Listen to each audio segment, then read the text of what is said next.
बाहर आकर नेहा ने अपने सीने पर हाथ रखते हुए जोर जोर से सांसें लेने लगी।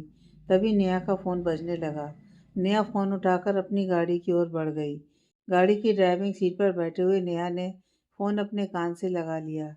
अगर मैं यहाँ वक्त पर नहीं पहुँचती तो पता नहीं क्या होता। सब वेद के लिए परेशान थे। अपनी लड़ाई में तुम्हें वेद को बीच में लेकर नहीं आना चाहिए था। तुम दोनों आज के बाद वेद को किसी मुसीबत में नहीं डालोगे, वरना मुझे एक मिनट नहीं लगेगा तुम दोनों की असलियत वैभव और नंदिनी के सामने लाने को। तुम्हारे कहने पर मैं वैभव के ऑफिस आ गई हूँ और मैं पूरी कोशिश करूंगी नंदिनी और वैभव को अलग करने की।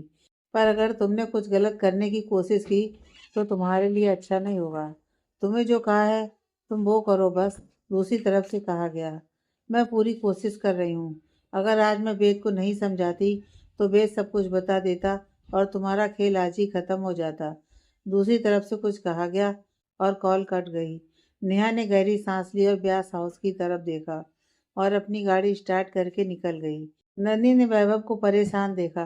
क्या हुआ वैभव? पता नहीं नन्ही, मुझे नेहा की बातों में आज कुछ सच्चाई नजर नहीं आई। वैभव, आप भी ना। आप तो जानते हैं 2 साल तक नेहा हमसे अलग रही है। उसके व्यवहार में चेंज तो आया है, इस बात से मैं भी परेशान हूँ।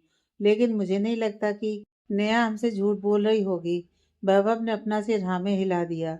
शायद तुम ठीक कह रही हो, मैं कुछ ज्यादा सोच रहा हूँ। राजेंद्र जी और मेघा बेद के साथ खेल रहे थे। नन्ही और वैभव आपस में बात कर रहे थे। तभी दरवाजे पर उन्हें किसी की आवाज़ आई। उन्होंने दरवाजे की तरफ देखा तो छोटी सी आदिका आवाज़ दे रही थी। अहम और राधिका आदिका को लेकर अंदर आए। नन्ही और वैभव ने उनका स्वागत किया। अहम और राधिका नन्ही और वैभव से गले मिले। फिर मेघा जी और राजेंद्र जी के पैर छूकर आशीर्वाद लिया। नन्ही ने आदिका को अपनी गोद में उठा लिया और प्यार करने लगी। फिर सब बैठकर बातें करने लगे। आदिका और वेद आपस में खेलने लगे। नन्ही ने मेड से कहकर अहम और राधिका के लिए खाना बनवाया और राधिका के लिए सूप बनवाया। खाना खाने के बाद नन्ही ने राधिका से राय फैमिली के बारे में पूछा। राधिका भी बहुत प्यार से नन्ही की हर सवाल का जवाब दे रही थी। वैभव और अहम बिजनेस रिलेटेड बातें कर रहे थे। नन्ही और राधिका आपस में बातें कर रही थीं। वेद और राधिका अपने टॉयज के साथ खेलते हुए यहाँ वहाँ की बात कर रहे थे। अचानक राधिका और वेद खेलते खेलते झगड़ने लगे। नन्ही और राधिका जल्दी से उन दोनों के पास आए और उन्हें छुड़ाने लगे। नन्ही ने कहा, क्या हुआ वेद? आप राधिका को क्यों मार रहे हैं? मम्मा, ये मेरी टॉयज तोड़ रही है। मैं इसे अपने टॉयज से नहीं खेलने दूंगा, इसलिए मैंने मारा। तो क्या हुआ बेटा, हम आपको नए टॉयज ले देंगे, पर आप राधिका को नहीं मारोगे। वह आपकी छोटी बहन है ना, आप इसे अपने टॉयज से खेलने दो। नन्ही ने प्यार से वेद को समझाया। नहीं, मैं इसे अपने टॉयज से नहीं खेलने दूंगा, क्योंकि मेरे पापा अगली बार मुझे और टॉयज लेकर देंगे जब मैं उनसे मिलने जाऊंगा। अगर मैं इसे अपने टॉयज दूंगा तो वह सारे टॉयज भी तोड़ देगी जो मुझे मेरे पापा लेकर देंगे। वेद की बात सुनकर सभी हैरान हो गए। वैभव ने आगे आकर वेद का चेहरा अपने हाथों में थाम कर पूछा, पर बेटा, मैंने तो आपसे कहा ही नहीं कि आप मुझसे मिलने आओगे तो मैं आपको टॉयज लेकर दूंगा। आपने नहीं, मैं अपने पापा की बात कर रहा हूँ। आप मेरे पापा नहीं हो। वेद ने अपने चेहरे से वैभव का हाथ हटाते हुए कहा। वेद की बात सुनकर नन्ही और वैभव ने एक दूसरे को हैरानी से देखा। नन्ही वेद को अपनी बाहों में लेकर, आज आप कहाँ गए थे वेद? किसे मिलने गए थे? नन्ही की बात सुनकर वेद चुप हो गया। बोलो बेटा, कहाँ गए थे? किसके साथ गए थे? बोलो, किसने कहा आपसे कि वह आपको टॉयज लेकर देंगे? वैभव ने वेद के सर पर प्यार से हाथ फेरते हुए कहा। वेद ने जब कुछ नहीं बोला तो नन्ही ने गुस्से से वेद से पूछा, तुम बता रहे हो या नहीं? तुम कहाँ गए थे? वेद, तुम किसके साथ गए थे? किसने कहा तुमसे कि वैभव आपके पापा नहीं है? नन्ही के गुस्से से वेद सहम गया और रोने लगा। आप बहुत बुरी मम्मा हो। आप मुझसे प्यार नहीं करती, हमेशा गुस्सा करती रहती हो। पहले भी मेरे पास भी नहीं आती थी। हमेशा मुझे दादी के साथ रहने के लिए कहा आपने। मुझे कभी अपने साथ नहीं रखा और आप मेरे पापा के साथ भी नहीं रहती। आप यहाँ रहते हैं और मेरे पापा वहाँ अकेले रहते हैं। मुझे मेरे पापा लेने आए थे, मैं उनके साथ गया था। उन्होंने मुझे चॉकलेट भी दी। फिर वेद ने वैभव की ओर देखकर कहा, उन्होंने मुझे बताया कि ये मेरे पापा नहीं है। आपने मेरे पापा को छोड़ दिया। मेरे पापा ने मुझसे बहुत प्यार किया, बहुत बातें की मेरे साथ। प्रॉमिस किया है कि वह मुझे टॉयज लेकर देंगे और जल्दी ही मुझे और आपको अपने साथ ले जाएंगे, क्योंकि मेरे पापा मुझसे बहुत प्यार करते हैं। मुझे अपने पापा के साथ रहना है, वेद ने रोते हुए कहा। वेद की बातें सुन सबकी आंखें हैरानी से बड़ी हो गईं। नन्ही वहीं जमीन पर निडाल होकर बैठ गई। वैभव की आंखों में भी आंसू भर निकले। राजेंद्र जी और मेघा जी खड़े होकर वैभव और नन्ही को रोते हुए देख रहे थे। राधिका ने नन्ही को संभाला। खुद को संभालो नन्ही भाभी, अगर आप इस तरह टूट जाएंगी तो फिर वेद को हम सही राह नहीं दिखा पाएंगे। अहम भी वैभव को समझाने की कोशिश कर रहा था। मेघा जी ने वेद को उठाया और रूम में ले गईं। राजेंद्र जी भी उनके पीछे चले गए। वैभव ने नन्ही को रोते हुए देखा तो नन्ही के कंधों से पकड़कर अपनी तरफ घुमाया और उसे सीने से लगा लिया। नन्ही वैभव के सीने से लगकर फपक पड़ी। मैंने आपसे कहा था ना वैभव कि वह जिंदा है, और उसने कहा था कि वह वेद को और मुझे ले जाएगा, पर आपने मेरी बात पर यकीन नहीं किया और देखो, उसने अपनी बात सच कर दी। वैभव, उसने वेद को सब बता दिया। वेद तो अभी छोटा है, उन्होंने वेद के दिल में हमारे लिए नफरत भर दी है। उसके नाजुक मन पर कितनी चोट कर रही हैं ये सब बातें। वह क्यों आया है वैभव? आपने तो कहा था कि वह मर चुका है। वह जिंदा है वैभव, वह जिंदा है। मुझे आपसे दूर ले जाएगा। मैं आपके बिना नहीं रह सकती। मैं आपके बिना नहीं रह सकती। मैं मर जाऊंगी वैभव, मर जाऊंगी मैं। नन्ही का वैभव के सीने से लगी रो रही थी। वैभव नन्ही का दर्द महसूस कर रहा था। मैं जानता था नन्ही वह जिंदा है। नन्ही ने वैभव के सीने से अलग होकर हैरानी से उसकी ओर देखा। आप जानते थे, फिर भी आपने उसे यह सब करने दिया? हाँ नन्ही, मैं जानता था। जिस दिन तुम भागते हुए ऑफिस आई थी, उसी दिन मैं सब जान गया था। वह हमारे ऑफिस तक छुपकर तुम्हारे पीछे आया था, पर वह यह भूल गया था कि ऑफिस की पार्किंग एरिया में सीसीटीवी कैमरा लगे हैं। उसी रात मैंने सारी सीसीटीवी की रिकॉर्डिंग देखकर पता लगा लिया था कि वह ऋषभ ही है। मैं तो बस उसके खुलकर सामने आने का इंतजार कर रहा था, और जब तुमने ऑफिस जाने के लिए हामी भरी, तब मुझे लगा कि अब जरूर सामने आएगा, क्योंकि मैं ये भी जानता हूँ उसकी नज़र पल पल हम पर है। उस दिन शॉपिंग करते वक्त मॉल में भी वह हमारे आसपास ही था, लेकिन वह इस तरह वेद को इस्तेमाल करेगा, यह मैंने नहीं सोचा था। लेकिन उसने गलत किया नन्ही। एक छोटे से बच्चे के दिल में जहर भरकर उसने बहुत गलत किया। वह तो बच्चा है, आज नहीं तो कल वो हमें बता ही देता। लेकिन अब तुम्हें और मुझे सावधान रहना होगा, क्योंकि मैं नहीं चाहता उसकी नफरत की बलि मेरा बच्चा बेच चढ़े। इस बार मैं उसे जिंदा नहीं छोड़ूंगा, वैभव ने गुस्से से सख्त चेहरा करते हुए कहा। मैं आपके आगे हाथ जोड़ती हूँ, प्लीज इस बार मुझे बचा लीजिए वैभव, नन्ही ने रोते हुए कहा। तो वैभव ने फिर से नन्ही को अपनी बाहों में कसकर पकड़ लिया।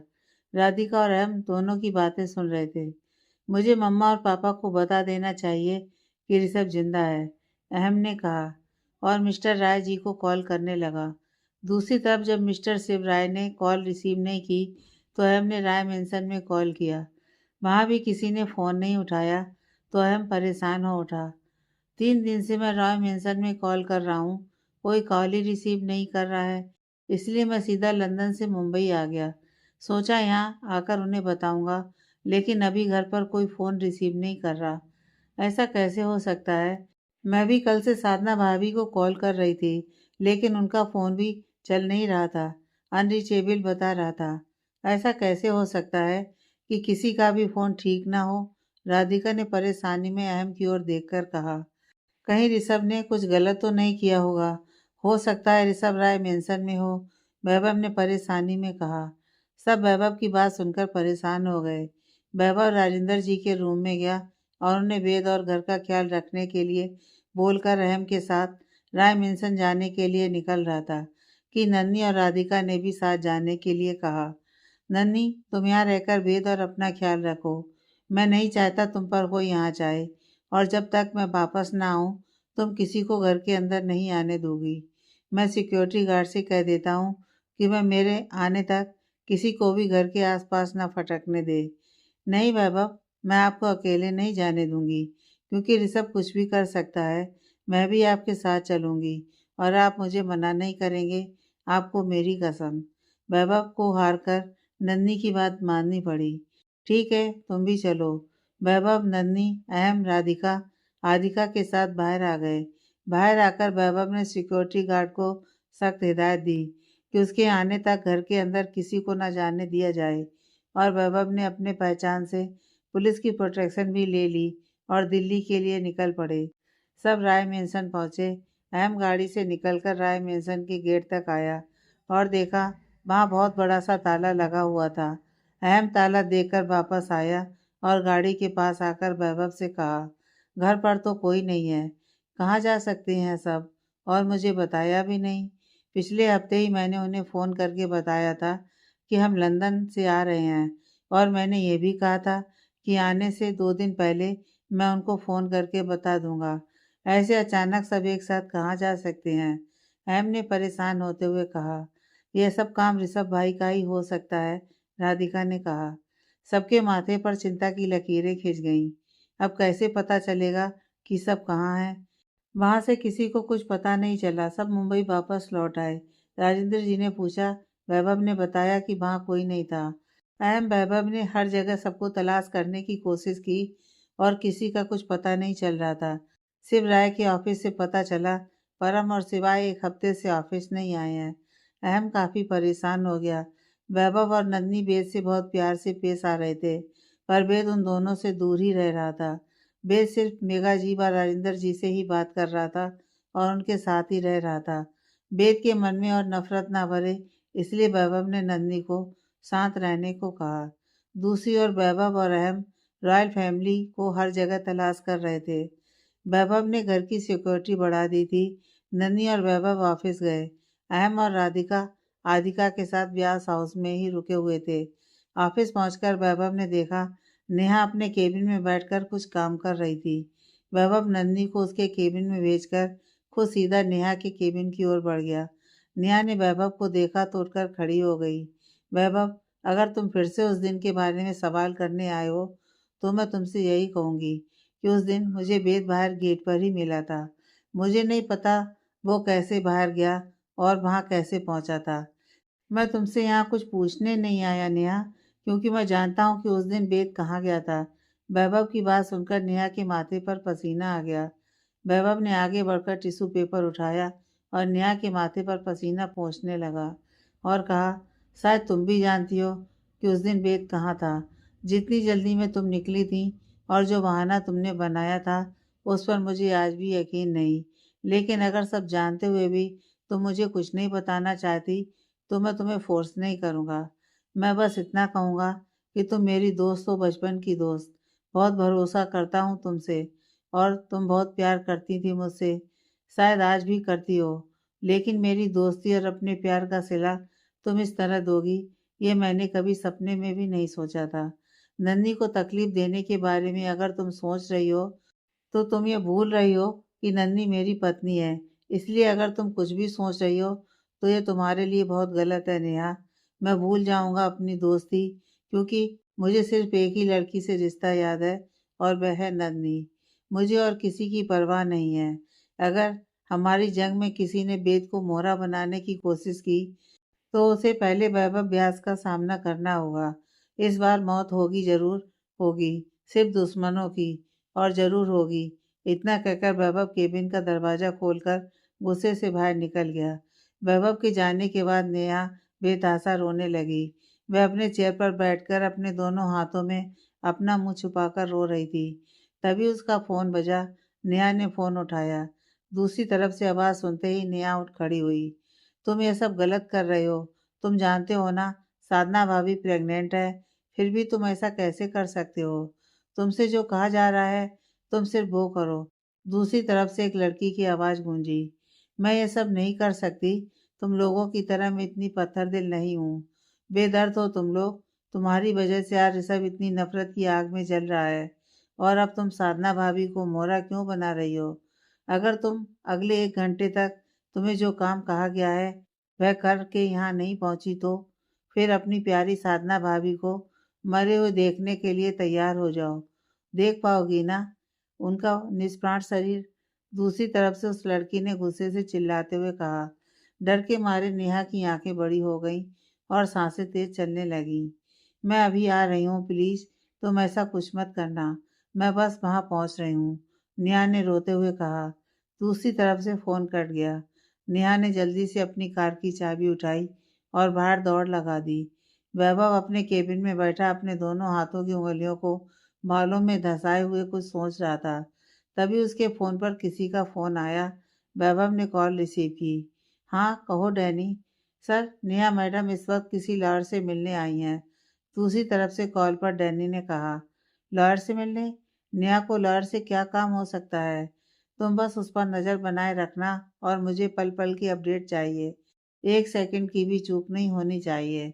तुम समझ रहे हो ना डैनी? यस सर, मैं एक पल के लिए भी अपनी नज़र नेहा मैडम से नहीं उठाऊंगा। आप यकीन रखिए। तभी नेहा लॉयर के साथ कुछ पेपर हाथ में लेकर बाहर निकली। डैनी अपनी कार में नेहा पर नजरें जमाए बैठा था। जैसे ही लॉयर से विदा लेकर नेहा अपनी गाड़ी में बैठी और गाड़ी स्टार्ट करके निकल गई, डैनी भी नेहा का पीछा करते हुए उसके पीछे चल पड़ा। डैनी ने वैभव को फिर से कॉल किया और कहा, सर, नेहा मैडम अभी अभी शहर के बाहर वाले रास्ते पर निकली हैं। मुझे लगता है कि वह तुम उस पर नज़र रखो, मैं निकल रहा हूँ। वैभव डैनी की बात को बीच में काट कर वैभव बोल पड़ा और फ़ोन काट कर ऑफिस से बाहर निकल गया।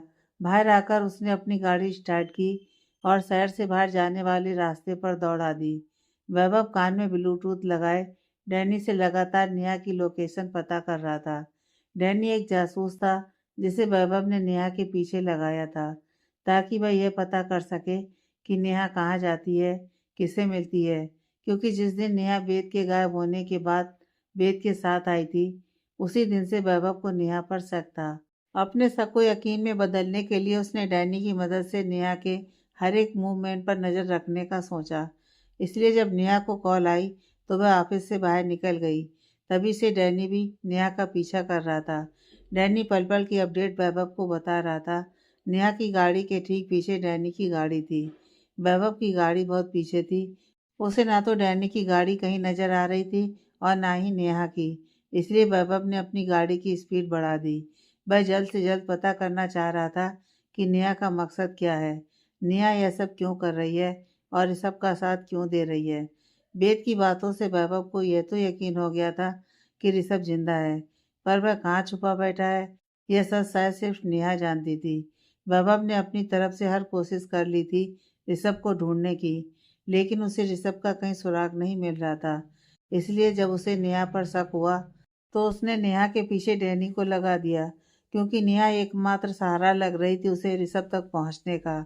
व्यास हाउस। वेद की बातों से नंदनी परेशान हो चुकी थी। ऋषभ वेद के मन में तो जहर घोल चुका था। वेद का मासूम दिल उसकी बातों पर यकीन कर चुका था। इसलिए वेद का व्यवहार अपने माता पिता की तरफ कट्टर हो गया था। वेद ना तो वैभव से ज़्यादा बात करता था और ना ही नंदनी से। और जब भी नंदनी उससे बात करने की कोशिश करती तो वह उसकी बातों को अनसुना कर देता और अपने खेल में लगा रहता। नंदनी अंदर ही अंदर परेशान होती जा रही थी। जो वेद वैभव के बिना एक पल नहीं रहता था, वह वेद आज वैभव को अपने मुंह से पापा तक नहीं कहता। नंदनी की आंखों से आंसू बह निकले।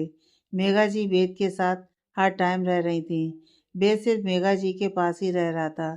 खेल खेल में वेद ने मेघा जी से सवाल किया, दादी, नेहा मासी कब आएंगी? मुझे उनकी बहुत याद आ रही है। नंदनी ने सुना तो जल्दी से वेद के पास आ गई। तुम्हें नेहा मौसी की याद आ रही है?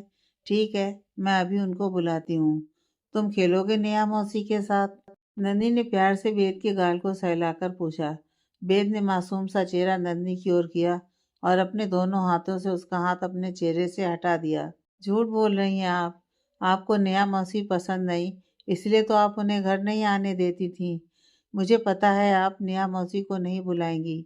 नंदनी हैरानी से वेद को देखती रही। नहीं, मैं सच कह रही हूँ वेद। वेद नंदनी से पीछे हटो और मेघा जी के पास जाकर कहने लगा, दादी, आप नेहा मौसी को फ़ोन करो ना। उनको कहो कि वेद मिस कर रहा है। प्लीज़ दादी, प्लीज़। वेद नन्हे नन्हे हाथों से मेघा जी को पकड़कर कहने लगा।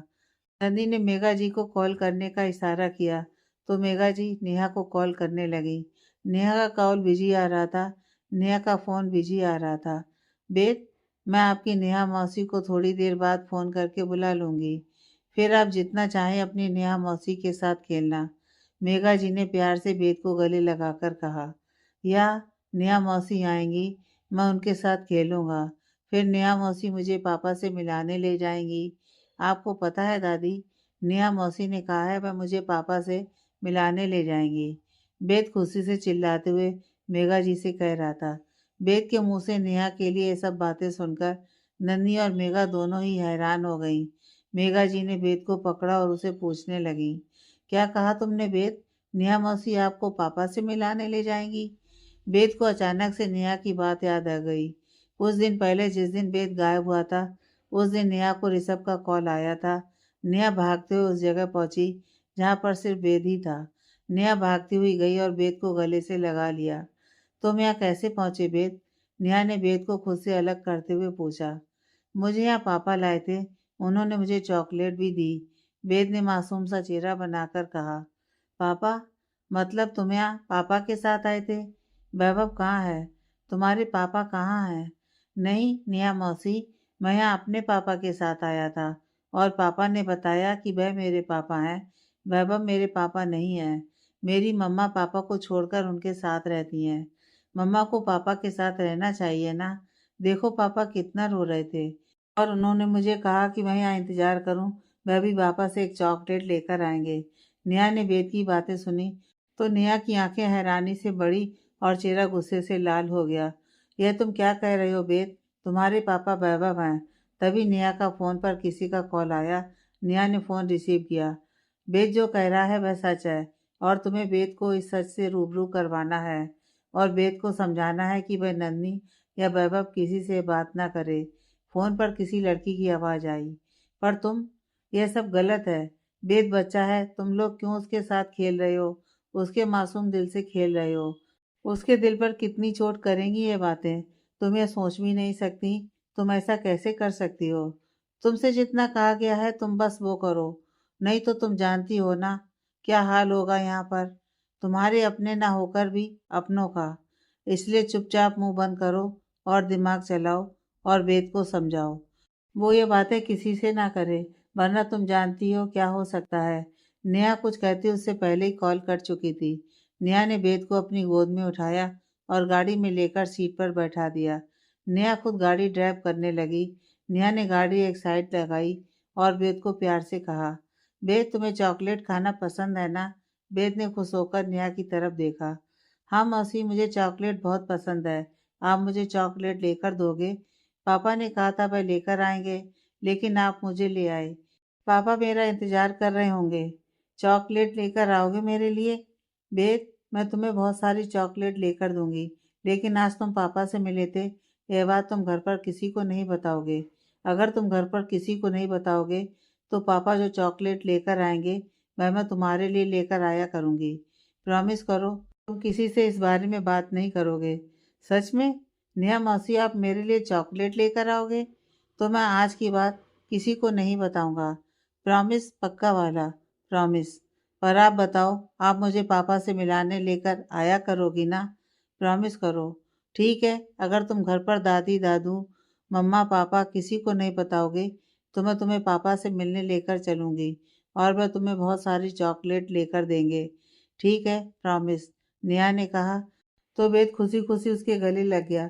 वेद को नेहा से किया प्रॉमिस याद आया तो वो अपने दोनों हाथ मुंह पर रखकर रोने लगी। आप सब गंदे हो, मुझे नेहा मौसी से मिलना है, वेद ने कहा और रोने लगा। इसका मतलब नेहा जानती है कि ऋषभ जिंदा है और नेहा वेद को ऋषभ के पास लेकर गई थी। नेहा हमसे झूठ बोल रही थी। नन्ही सोफे पर निढाल होकर बैठ गई। उसके मन में कई बातें चल रही थी जिसका कोई जवाब नहीं था। दूसरी तरफ अचानक ही डैनी की नज़रों से नेहा की गाड़ी ओझल हो गई। डैनी ने ब्रेक लगाई तो सामने देखा, रास्ते पर किसी ने बड़े बड़े पत्थर रख दिए थे। डैनी ने बाहर निकलकर देखा और वैभव से ब्लूटूथ पर ही बात करते हुए कहा, ओ गॉड सर, किसी को पता चल गया कि हम नेहा मैडम का पीछा कर रहे थे। क्या मतलब है तुम्हारा? वैभव ने गुस्से से सवाल किया। सर, नेहा मैडम की गाड़ी मेरी नज़रों से ओझल हो गई है। किसी ने पत्थर से रास्ता ब्लॉक कर दिया है। मुझे लगता है कि यहाँ आसपास बहुत सारे लोग हैं जो हमारी नज़रों से दूर हैं, लेकिन इतने बड़े पत्थरों से कोई भी अकेला रास्ता ब्लॉक नहीं कर सकता और मैं अकेले पत्थर साइड पर नहीं कर पाऊंगा। डैनी ने सामने रास्ते पर पड़े हुए पत्थरों को देखते हुए कहा, तुम कोशिश करो, मैं बस पहुंच रहा हूं तुम्हारे पास। आसपास देखो, कहीं कोई तुम्हें दिख रहा है? वैभव ने कहा और गाड़ी की स्पीड बढ़ा दी। डैनी वहां आसपास की जगह को देखने लगा, लेकिन उसे वहां दूर दूर तक कोई नजर नहीं आया। तभी वहां वैभव की गाड़ी आ गई। वैभव ने ब्रेक लगाई और गाड़ी से बाहर निकला। डैनी ने वैभव को सामने सड़क पर पड़े पत्थरों की ओर इशारा किया और वैभव ने देखा तो गुस्से से वैभव की बहुएं तन गईं। इसका मतलब जिस तरह मैंने नेहा के पीछे तुम्हें लगाया है, उसी तरह किसी को भी हमारे आने की खबर थी। उनको पता चल गया कि हम नेहा का पीछा कर रहे हैं। डैनी ने हाँ में गर्दन हिलाई। तभी वहां एक ट्रक आया। उसमें 3-4 आदमी थे। हमने उन आदमियों को रास्ता ब्लॉक होने की खबर बताई तो ऐसा वैभव और डैनी के साथ उन पत्थरों को हटाने में मदद करने लगे। थोड़ी देर में उन सब ने अपनी मेहनत से रास्ता क्लियर कर लिया। उन्होंने सड़क पर पड़े बड़े बड़े पत्थरों को साइड कर दिया। वैभव ने उन आदमियों का धन्यवाद किया और दोनों ही वैभव की गाड़ी में बैठकर आगे निकल गए। आगे आकर देखा तो उन्हें दूर दूर तक नेहा की गाड़ी कहीं दिखाई नहीं दी। रास्ता 2 हिस्सों में बढ़ चुका था। वैभव को कुछ समझ नहीं आ रहा था कि नेहा किस तरफ गई होगी। गुस्से से वैभव ने जोर से अपनी कार की स्टीयरिंग पर हाथ दे मारा। ये क्या कर रहे हैं सर? लग जाएगी आपको। डैनी ने चिंता भरे स्वर में कहा। क्या करूं? क्या करूं मैं डैनी? तुम तो जानते हो किस कदर वह लोग मेरी जिंदगी में दाखिल हो गए हैं। वह मेरे बच्चे को मुझसे दूर करना चाहते हैं। मेरी पत्नी को मुझसे दूर करना चाहते हैं। कितनी कोशिश कर चुका हूँ। उस दिन भी जब वो ऑफिस के बाहर आया था, तब भी वह जिस गाड़ी में गया था, उस गाड़ी की नंबर प्लेट ही नहीं थी, वरना मैं उसे कब का ढूंढ लेता। और उस दिन मॉल में भी उसी गाड़ी में आया था। मैंने उस गाड़ी की खोजने की कितनी कोशिश की, लेकिन मुझे वह गाड़ी कहीं नहीं मिली। हर सीसीटीवी में, हर सिग्नल के सीसीटीवी में मैंने उस गाड़ी को ढूंढा, लेकिन मुझे वह गाड़ी कहीं नहीं मिली। पता नहीं किस जगह पर वह छुपा बैठा है, लेकिन वह मेरी पकड़ से बहुत दूर है। आज भी नेहा मेरे हाथ से निकल गई, पर मैं ऐसा नहीं होने दूंगा डैनी, कभी नहीं होने दूंगा। डैनी कुछ कहता इससे पहले ही वैभव के फोन पर नन्ही का फोन आने लगा। वैभव ने फोन उठाया तो नन्ही की रोने की आवाज सुनाई दी। वैभव परेशानी से, क्या हुआ नन्ही? तुम रो क्यों रही हो? कुछ बोलो ना नन्ही। दूसरी तरफ से नन्ही फोन पर सिसक रही थी। आप कहाँ हैं वैभव? जल्दी घर आ जाइए। मुझे बहुत डर लग रहा है, प्लीज वैभव जल्दी घर आ जाइए। मैं अभी आ रहा हूँ नन्ही, तुम अपना ख्याल रखना, वेद का भी।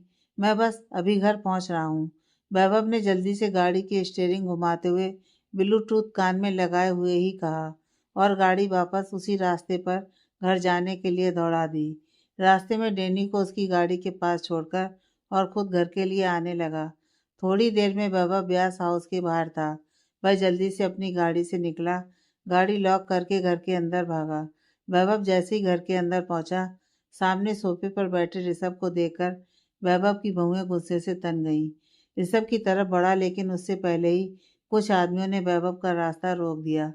वैभव ने नजर घुमाकर देखा तो नन्ही एक तरफ जमीन पर घुटनों के बल पर बैठी थी, रो रही थी। एक तरफ मेघा जी और राजेंद्र जी को रस्सियों से बांधकर रखा गया था। घर के हर हिस्से में एक आदमी बंदूक लिए खड़ा था। वैभव ने जलती हुई निगाहों से दोबारा ऋषभ की ओर देखा तो वेद उसकी गोद में बैठकर चॉकलेट खा रहा था। उसके ठीक पीछे नेहा हाथ में कुछ पेपर लिए खड़ी थी। वैभव की आंखों में नमी और गुस्सा एक साथ उतर आया। वैभव उनकी ओर बढ़ा। दोनों आदमियों ने वैभव को पकड़ लिया। वैभव गुस्से से चिल्लाते हुए, तुम्हें कब से ढूंढ रहा हूँ। तुम्हारी हिम्मत कैसे हुई मेरे परिवार के साथ ये सब हरकत करने की? वेद बेटा उठो वहां से, अपने पापा के पास आओ, वैभव ने गरजते हुए कहा। ढूंढ रहे थे, ढूंढ नहीं पाए? तुमने बहुत मेहनत की मुझे ढूंढने की। नेहा के पीछे भी जासूस लगा दिए, लेकिन फिर भी तो कुछ पता नहीं लगा पाए। इसलिए सोचा जब तुम्हें पता चल ही गया है तो क्यों ना आमने सामने मिलना हो जाए। इसलिए मैं खुद ही चला आया। सोचा तुमसे मिलकर ही बातें की जाएं। पर देखो, जब मैं यहाँ आया तो मेरी ही पत्नी मुझे यहाँ से निकल जाने के लिए कह रही थी और तुम्हारे माता पिता मुझे पुलिस की धमकी दे रहे थे। सब तो जानते हैं ना कि वेद मेरा बेटा है। तुम सब कैसे भूल गए कि वेद का बाप मैं हूँ? वह मेरा बेटा है और नन्ही मेरी पत्नी। ऋषभ ने अपना एक पैर दूसरे पैर पर चढ़ाकर हंसते हुए कहा, नहीं, वेद मेरा बेटा है और नन्नी मेरी पत्नी। तुम्हारा कोई अधिकार नहीं है उन दोनों पर। वैभव अपने दांत पीसते हुए गुस्से से कहा और खुद को छुड़ाने की कोशिश करने लगा। तुमने मेरी पत्नी से शादी की है क्योंकि मैं जिंदा हूँ। उस पहाड़ी से गिरने के बाद भी मैं जिंदा बच गया, इसलिए जब तक मुझसे नन्नी का तलाक नहीं हो जाता तुम दोनों शादी नहीं कर सकते थे। लेकिन तुम दोनों ने शादी की, इसलिए पहले पति के होते हुए दूसरी शादी करना अपराध है वैभव व्यास। सबने नन्ही को गरूर भरी नजरों से देखते हुए कहा। ऋषभ की बात सुनते ही वैभव की आंखें हैरानी से बड़ी हो गईं। वैभव ने नन्ही की तरफ देखा। नन्ही भी वैभव को देख रही थी। नन्ही की आंखों में आंसू देखकर वैभव के दिल में टीस उठी। वैभव ऋषभ की ओर देखते हुए, तुम्हारे कह देने से अपराध नहीं होता ऋषभ राय, क्योंकि हमने शादी तब की जब तुम नहीं थे, क्योंकि पुलिस रिकॉर्ड में भी तुम मर चुके थे। वैभव ने ऐसा साहस भरते हुए कहा।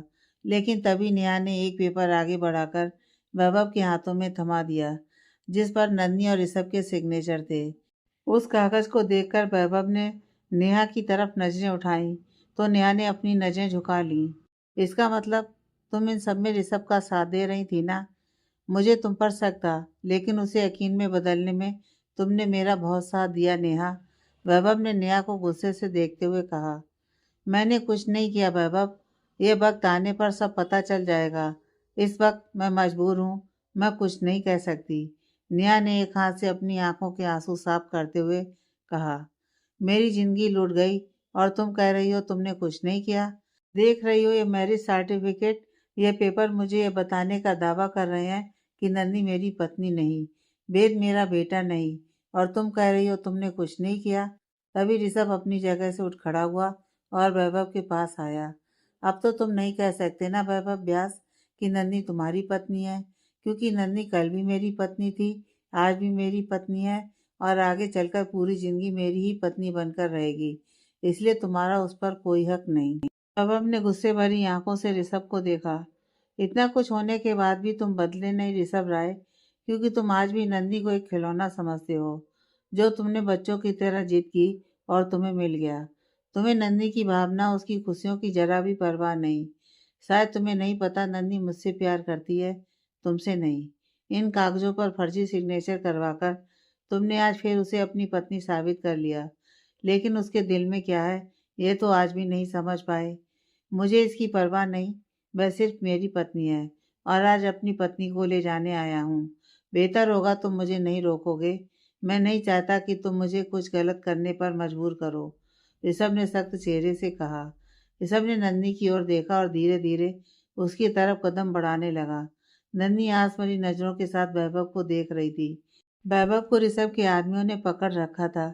वैभव खुद को छुड़ाने की कोशिश कर रहा था, लेकिन तब तक ऋषभ नन्ही के पास पहुंचा, उसका हाथ पकड़कर उसे उठाया और वेद को गोद में लेकर बाहर की ओर जाने लगा। वैभव खुद को छुड़ाने की कोशिश करता, तभी ऋषभ के आदमियों ने मेघा जी और राजेंद्र जी के सर पर बंदूक लगा दी। ऋषभ ने पलटकर वैभव की ओर देखकर कहा, मैंने पहले ही तुम्हें वार्न किया था, मुझे कुछ गलत करने पर मजबूर नहीं करना। जब मैं अपने परिवार को बंदी बना सकता हूँ, तो तुम्हारे माता पिता पर गोली चलाने में मुझे 1 मिनट का समय भी नहीं लगेगा। इसलिए चुपचाप सच को मान लो और अपनी जिंदगी आराम से जियो। कहकर ऋषभ नन्ही को और वेद को लेकर बाहर चला गया। बाहर आकर नन्ही को अपने साथ वाली सीट पर बैठाकर वेद को पीछे बैठाया और ड्राइविंग सीट पर आकर बैठ गया। उसने एक नज़र नन्ही को देखा और अपने चेहरे पर रहस्यमय मुस्कान चढ़ा ली। नन्ही की आंखों में आंसू बह रहे थे। उसने एक बार भी नजरें उठाकर उसको नहीं देखा और ना ही कुछ कहा।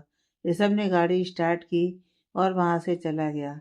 ऋषभ के जाते ही उसके सभी आदमी बाहर चले गए और अपनी गाड़ियों में बैठकर ऋषभ के पीछे निकल गए। नेहा ने जल्दी से मेघा जी और राजेंद्र जी को रस्सियों से आज़ाद किया। वैभव वहीं घुटनों के बल बैठ गया और रोने लगा। नेहा ने राजेंद्र जी और मेघा जी को सोफे पर बिठाया और उन्हें पानी पिलाने लगी। पानी पीकर मेघा जी ने नेहा की ओर देखा और नजरें फेर लीं। नेहा ने कुछ नहीं कहा, वह चुपचाप वैभव के पास चली गई और उसके कंधे पर हाथ रख दिया।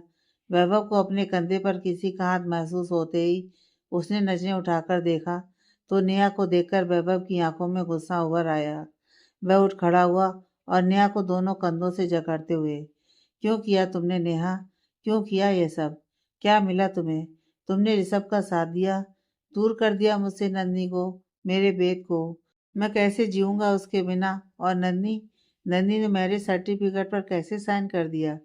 ऋषभ ने नंदनी को मजबूर करके मेघा आंटी और राजेंद्र अंकल को मारने की धमकी देकर नंदनी से साइन करवाए और उसने पूरी राय फैमिली को अपने पास रखा है। साधना भाभी उन्हें भी टॉर्चर कर रहा है। उनके साथ है कोई जो इन सब में उनका साथ दे रही है। नेहा ने रोते हुए कहा, जब तुम सब कुछ जानती थी तो तुमने मुझे क्यों नहीं बताया? अगर तुम बताती तो आज ये सब नहीं होता, नन्ही को यहाँ से नहीं ले जा पाता। तुमने गलत किया नेहा, तुमने मुझे पहले क्यों नहीं बताया? वैभव ने नेहा को धकेलते हुए कहा, मुझे भी कुछ नहीं पता था वैभव। उस दिन जब नन्ही ने मुझे मॉल के सामने बहुत बातें सुनाई तब ऋषभ वहीं था। उसने सब बातें सुनी थी। जब तुम और नन्ही मेरे घर आए, नन्ही ने मुझसे माफ़ी मांगी, तब भी तुम दोनों के जाने के बाद मेरे घर आया था। उसने मेरे मामा मामी को अपने पास रखा हुआ है वैभव। उसने मुझे ब्लैकमेल किया कि अगर मैं तुम्हें और नन्ही को अलग नहीं करूँगी तो वह मेरे मामा मामी को भी मार डालेगा और वेद को भी मार डालेगा। इसलिए उसने मुझे मजबूर किया कि मैं तुम्हारी ऑफिस में तुम्हारे साथ काम करूं। उसने नन्ही और तुम्हारी बातें सुन ली थी जब तुम लोग मेरे घर आए थे, लेकिन मैं कुछ करती उससे पहले ही वह वेद से मिलने तुम्हारे घर पर पहुंच गया और उसे वेद गार्डन में खेलता हुआ मिल गया। मेघा आंटी उस वक्त उसके पास नहीं थी, इसलिए वो वेद को लेकर चला गया। तभी उसने वेद को सब कुछ प्यार से समझाकर अपनी तरफ कर लिया। उसे यकीन करवा दिया कि वह भी उसके पापा हैं और तुम्हारी और नंदनी के खिलाफ जहर घोल दिया। जब तुम ऑफिस में मेरे पास आए थे, मुझे सुनाने लगे, मुझ पर गुस्सा किया। तुम्हें मुझ पर शक हो गया था। जब तुम चले गए तब मैंने सोचा कि मैं तुम्हें सब कुछ बता दूंगी, लेकिन तभी मुझे ऋषभ का कॉल आ गया और मैं ऑफिस से निकल गई। जब मैं वहां पहुंची तो वहां सिर्फ वेद था। वेद ने मुझे सब कुछ बताया जो ऋषभ ने उसे सिखाया था। मैं उससे कुछ समझाने की कोशिश करती उससे पहले ही मुझे ऋषभ का फ़ोन आ गया। उसके कहने पर मैंने वेद को घर पर किसी से कुछ ना बोलने के लिए कहा, लेकिन वह तो बच्चा है, उसने तुम्हें सब कुछ बता दिया और यह बात ऋषभ को पता चल गई कि तुम सब कुछ जान चुके हो। तुमने मेरे पीछे किसी आदमी को लगाया है, इसलिए तुम ऋषभ तक पहुंच पाते उससे पहले ही वह पहुंच गया। साधना भाभी प्रेग्नेंट है और वो लड़की जो ऋषभ का साथ दे रही है, वह साधना भाभी को टॉर्चर कर रही है। रीना आंटी, परम भैया, साधना भाभी, शिव अंकल, मेरे मामा मामी सब ऋषभ के पास है। मुझे कुछ नहीं पता और मुझे तो ये भी नहीं पता कि वह लड़की है कौन जो इन सब में ऋषभ का साथ दे रही है और वह क्यों दे रही है उसका साथ। वैभव ने नेहा की बातें सुनी और उसकी आंखों में गुस्सा उतर आया। इसका मतलब ऋषभ इतना गिर गया है, अपने मॉम डैड को कैद करके रखा है, अपने ही भाई भाभी पर जुल्म कर रहा है। इसका मतलब ऋषभ का अंत अब करीब आ गया है। ऋषभ ने सारी हदें पार कर दी हैं। तभी मेघा जी वैभव के पास आईं। तू ठीक कह रहा है वैभव, ऋषभ बहुत नीचे गिर गया है। नन्ही उसकी जिद बन गई है। उसे खुद कुछ समझ नहीं कि वह क्या कर रहा है और जो भी उसका साथ दे रहा है वह भी उसके साथ उतना ही गुनहगार है। हमें पुलिस को खबर करनी होगी, वरना वह नन्ही और वेद को लेकर बहुत दूर निकल जाएगा और हमें ऐसा नहीं होने देना है। तो मुझे मेरी बहू और मेरे पोते को जल्दी वापस लाकर दोगे? मेघा जी ने वैभव के कंधे पर हाथ रखते हुए कहा। वैभव ने जल्दी से अपना फ़ोन निकाला और कमिश्नर साहब को कॉल कर दिया। उन्हें ऋषभ के बारे में सब बताया और कुछ देर बात करने के बाद वैभव ने कॉल कट की और अहम को फ़ोन कर दिया। दूसरी तरफ अहम ने वैभव की बातें सुनी तो उसे बहुत गुस्सा आया। ऋषभ भाई ऐसा कर सकते हैं यह मैं कभी सोच भी नहीं सकता था। मम डैड के साथ, भाई भाभी के साथ इतना गलत कर रहे हैं, इन सब की सज़ा उन्हें मिलकर रहेगी, अहम ने कहा। अहम, मैं सच कह रहा हूँ, ऋषभ नन्ही और वेद को भी यहाँ से ले गया है। वैभव ने गहरी आवाज में कहा, मैं अभी मुंबई पहुंच रहा हूँ, तुम चिंता मत करो, हम सबको वापस ले आएंगे। इस बार ऋषभ भाई बच नहीं सकते। दोनों ने एक दूसरे को हिम्मत बढ़ाई और कॉल कट कर दी। अहम ने राधिका को सब कुछ बताया और उसे सामान पैक करने के लिए कहा। अहम राधिका और राधिका को लिए दिल्ली से मुंबई के लिए निकल गया। दूसरी तरफ नेहा, वैभव उसी रास्ते पर पहुंचे जहां ऋषभ ने नेहा को बुलाया था। डैनी भी उन दोनों के साथ था। तुम ये क्या कह रही हो नेहा? तुम बस यहाँ तक ही आई थी? यहाँ से आगे का रास्ता तुम्हें मालूम नहीं? फिर हमें कैसे पता चलेगा कि उसने सबको कहाँ छुपा रखा है? वैभव ने चिढ़ते हुए गुस्से में नेहा से कहा। मैं सच कह रही हूँ, इससे आगे का रास्ता मुझे नहीं पता, क्योंकि उस दिन ऋषभ को पता चल गया था कि तुम मेरा पीछा कर रहे हो, इसलिए उसने मुझे बस यहीं से वापस जाने के लिए कह दिया था। नेहा ने वैभव की ओर देखते हुए कहा। अब हम क्या करें सर? यहाँ दो रास्ते हैं और हमें उनका कोई क्लू नहीं मिल रहा। कैसे हम उन तक पहुँचेंगे? हमें लगता है हमें पुलिस की मदद लेनी चाहिए, डैनी ने कहा। डैनी ठीक कह रहा है वैभव, हमें पुलिस की मदद लेनी चाहिए। तुम तो जानते हो ऋषभ के साथ कितने ही आदमी हैं। हमें किसी की जान खतरे में डालने का रिस्क नहीं लेना चाहिए। वैभव, डैनी और नेहा थोड़ी देर बाद पुलिस स्टेशन पहुंचे।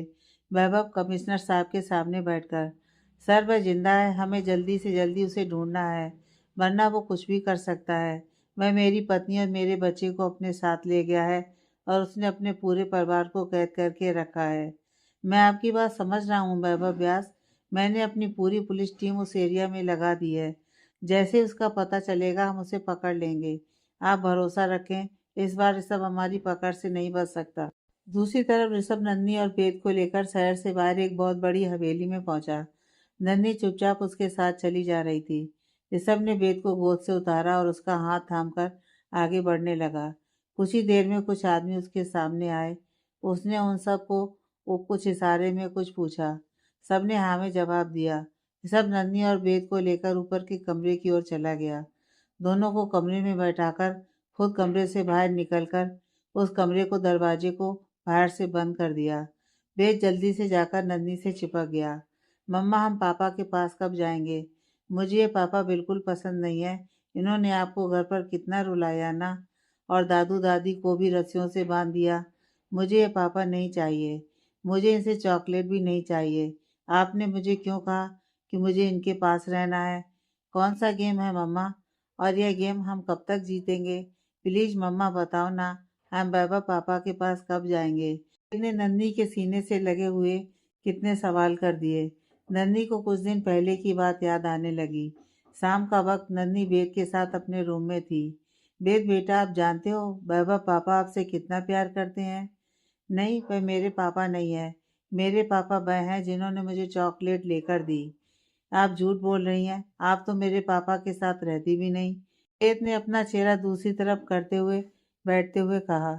नन्ही घूमकर दूसरी तरफ से वेद के सामने आ गई। तुम जानते हो वेद, एक गेम है जिसमें वह अंकल आपके पापा से जीतना चाहते हैं, इसलिए वह आपको अपने साथ ले गए थे। इसलिए उन्होंने आपसे झूठ बोला कि वह आपके पापा हैं। ऐसा थोड़ी ना होता है। आज से पहले क्या वहाँ आए थे? कभी आपसे मिले थे? वेद ने मासूमियत से नाम में अपनी गर्दन हिलाई। हमेशा ही वैभव आपके लिए चॉकलेट लेकर आते थे, क्योंकि वैभव पापा आपसे बहुत प्यार करते हैं। इसलिए वह अंकल आपके पापा से गेम खेल रहे हैं जिसमें आप उनका साथ दे रहे हो। आप नहीं चाहते कि आपके पापा जीत जाएं और आपको बहुत सारी चॉकलेट लेकर दें। फिर नन्ही अपने पीछे से चॉकलेट हटाकर वेद को देते हुए, ये देखो वेद, पापा आपके लिए कितनी चॉकलेट लेकर आए हैं, लेकिन वह आपको चॉकलेट तभी दे सकते हैं जब वह जीत जाएंगे। और अगर आप उन अंकल को पापा कहोगे तो वह जीत जाएंगे और वह आपको चॉकलेट देंगे कि आपको उनके पापा से चॉकलेट नहीं चाहिए।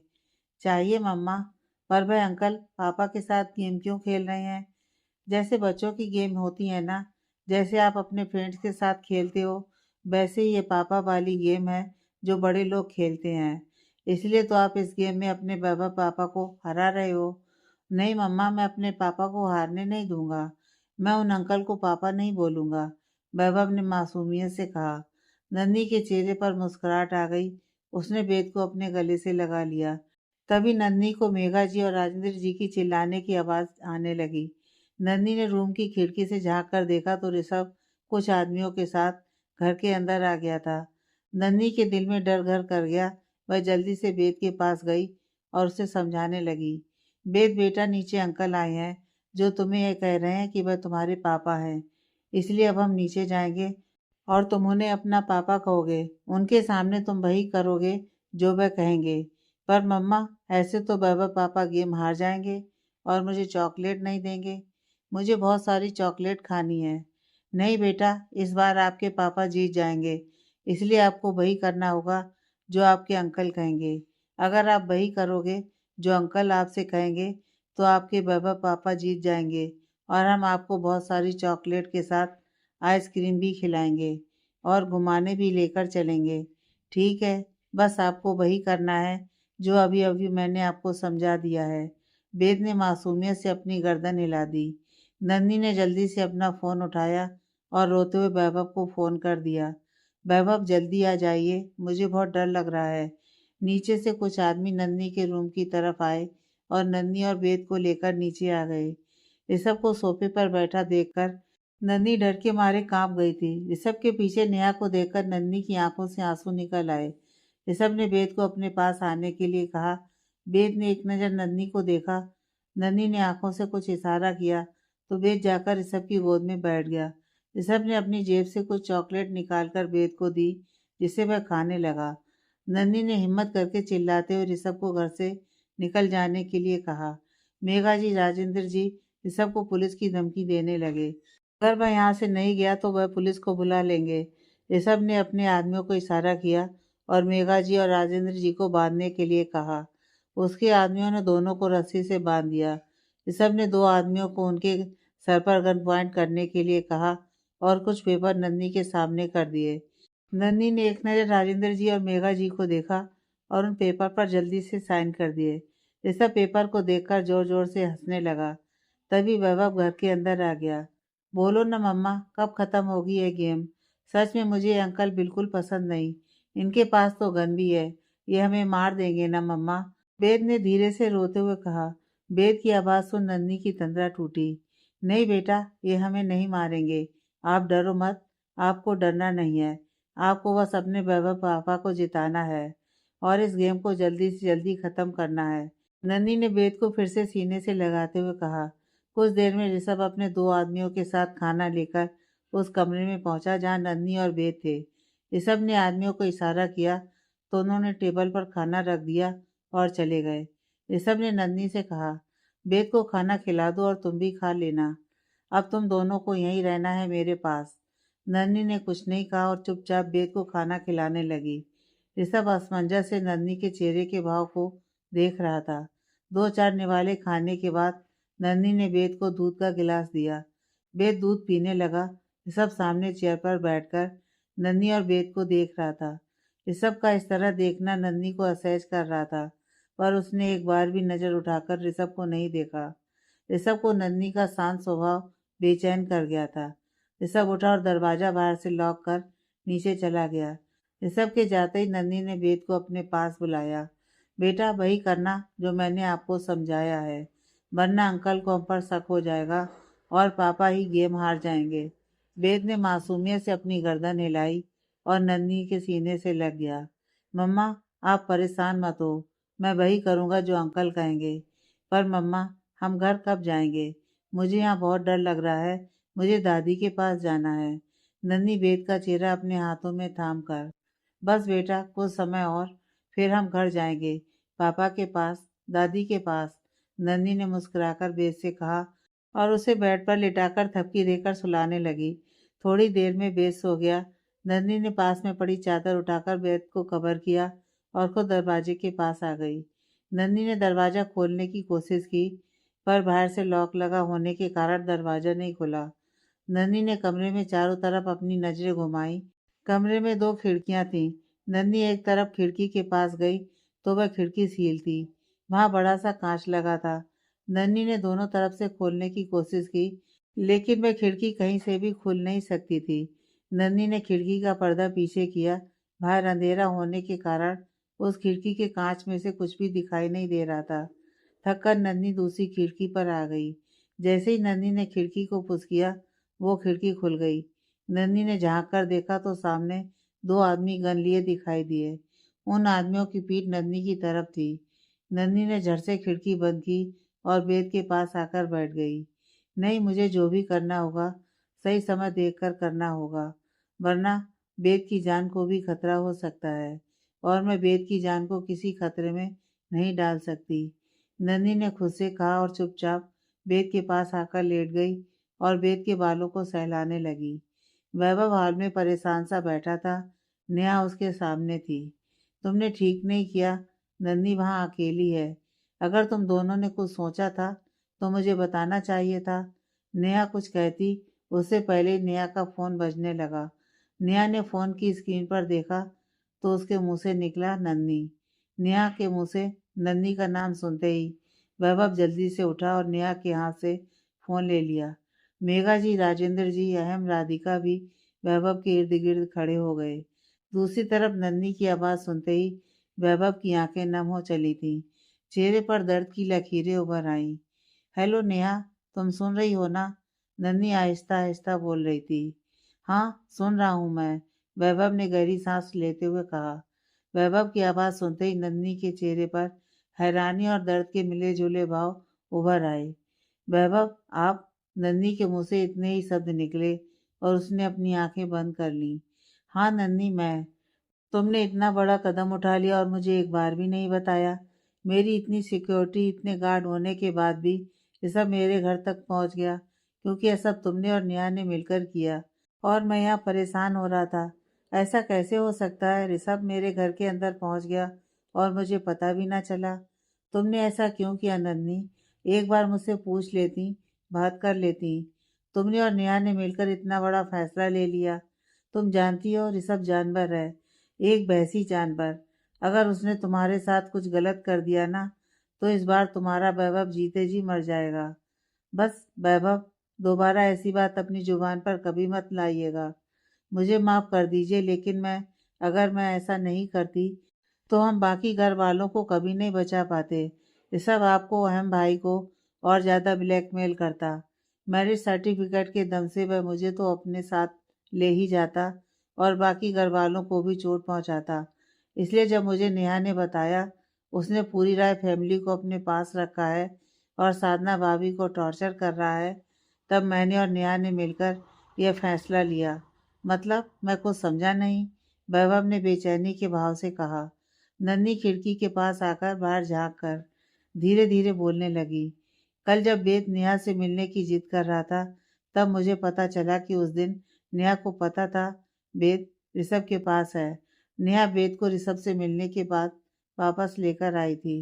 इसलिए मैंने तभी नेहा को कॉल किया और नेहा से बात की। नेहा ने मुझे बताया कि कैसे ऋषभ ने पूरी राय फैमिली को अपने पास रखा है और इन सब में कोई लड़की उसका साथ दे रही है और नेहा के मामा मामी को भी अपने पास कैद करके ब्लैकमेल कर रहा है। नेहा ने मुझे बताया कि उसने नेहा को कहा था कि वह मेरे और ऋषभ की मैरिज सर्टिफिकेट निकलवाए और नेहा को मजबूरी में यह सब करना पड़ा। और कल ही नेहा ने मैरिज सर्टिफिकेट के साथ साथ एक और सर्टिफिकेट बनाए जो हमारे तलाक के पेपर थे। ऋषभ ने वह पेपर पढ़े तब तलाक के पेपर उसमें नहीं थे, क्योंकि तलाक के पेपर मेरे पास थे।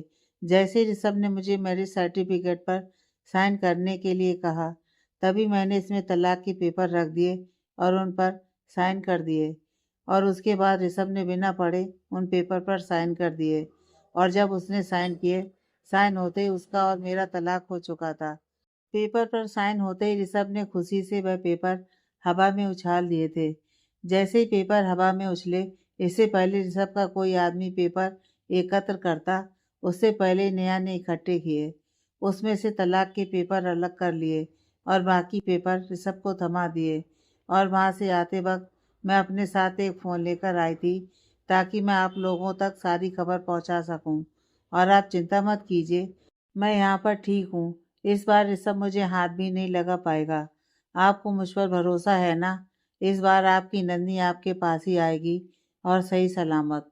लेकिन नन्ही, अगर तलाक हो चुका है, पेपर हमारे पास हैं, तो तुम्हें वहाँ जाने की क्या ज़रूरत थी? नन्ही, तुमने खुद को इतने बड़े खतरे में कैसे डाल दिया? तुम्हारे साथ साथ वेद भी फंस चुका है। अगर उसने वेद को कुछ कर दिया तो? मुझे समझ नहीं आ रहा नन्ही, मैं क्या करूँ? तुम मुझे बताओ, कहाँ हो तुम? मैं अभी वहाँ आ रहा हूँ, अभी तुम्हें लेने आ रहा हूँ। बताओ मुझे। वैभव, मेरी बात सुनिए। वेद को कुछ नहीं होगा, ऋषभ कुछ नहीं कर पाएगा, क्योंकि मैं अकेली नहीं हूँ। मेरे पास वेद है और वेद के पास उसकी माँ। और मैं वेद को कुछ नहीं होने दूंगी। आप जानते हैं वैभव, ऋषभ मुझे यहाँ जरूर ले आता क्योंकि उसके पास मैरिज सर्टिफिकेट है।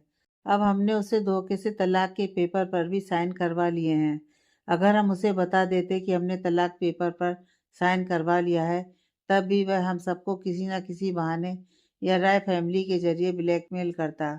अगर मैं नहीं भी आती, तब भी वह हम सबको ब्लैकमेल करता, क्योंकि रीना माँ, शिव पापा, साधना भाभी, परम भैया सब उसके पास हैं और पता नहीं किस हाल में है। और अगर वह वेद को हमसे छीन लेता तो फिर हम क्या करते। इसलिए मैं यहाँ आई, क्योंकि मैं जानती हूँ मैं यहाँ रहकर उनका पता लगा सकती हूँ और हो सकता है हम सब यहाँ से निकलने में कामयाब हो जाएं। बस आप मेरा साथ दो वैभव। इसलिए तो मैं अपने साथ फ़ोन लेकर आई थी। लेकिन प्लीज़ वैभव, आप मुझे फ़ोन नहीं करेंगे। नन्ही ने इतना ही कहा और दरवाजे पर आहट सुनाई दी। नन्ही ने जल्दी से फ़ोन काट कर स्विच ऑफ करके छुपा लिया। नन्ही, लेकिन तुम वहाँ अकेली? वैभव बोलता रहा, लेकिन दूसरी तरफ से फ़ोन कट चुका था। वैभव हेलो हेलो करता रहा। नेहा ने वैभव के कंधे पर हाथ रखा और कहा, फ़ोन कट चुका है वैभव। वैभव ने फ़ोन नेहा के हाथ में थमा दिया और खुद जाकर सोफे पर बैठ गया। बाहर से लॉक खुलने की आवाज़ आई तो नन्ही जल्दी से जाकर बेद के पास लेट गई। ऋषभ ने दरवाज़ा खोला और अंदर आया। नंदी और बेद को सोते हुए देखा और उनके पास आ गया। ऋषभ के पैरों की आहट से नन्ही की सांस थमने लगी। नन्ही ने बेद पर अपनी पकड़ मजबूत कर ली और आंखें बंद कर लीं। आगे की कहानी नेक्स्ट पार्ट में।